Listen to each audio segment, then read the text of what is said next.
Pemirsa, kuasa hukum keluarga Brigadir Joshua mempertanyakan landasan Komnas HAM menyebut adanya dugaan pelecehan seksual terhadap Putri Chandrawati. Padahal sebelumnya Polri telah menghentikan pengusutan kasus tersebut dan memastikan tidak ada pelecehan seksual yang dilakukan Brigadir Joshua.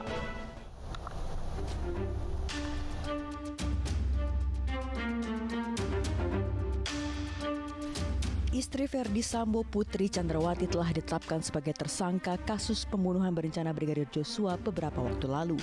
Dalam pemeriksaan, Putri tetap ngotot mengaku sebagai korban pelecehan seksual yang dilakukan oleh Brigadir Joshua.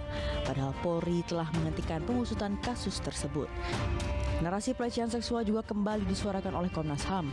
Dalam konferensi pers, Komnas HAM menyebut adanya dugaan pelecehan seksual yang terjadi di Magelang, Jawa Tengah.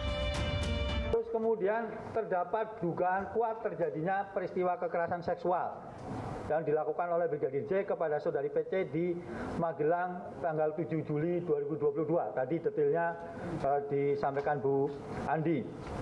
Kemudian terjadinya obstruction of justice dalam penanganan dan pengungkapan peristiwa kematian Brigadir J.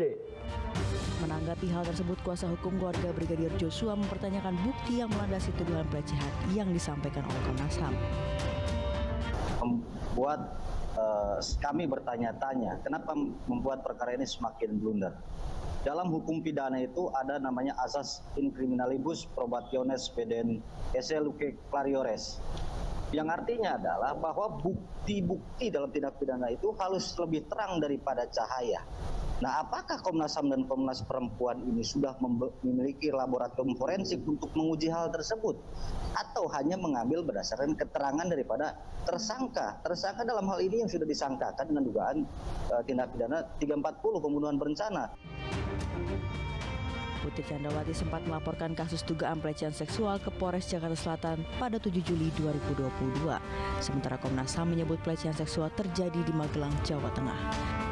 Adapun laporan Putri ke Polres Jakarta Selatan telah dihentikan penyidikannya. Bareskrim Polri memastikan tidak ada pelecehan seksual yang dilakukan Brigadir Joshua. Tim Liputan iNews melaporkan.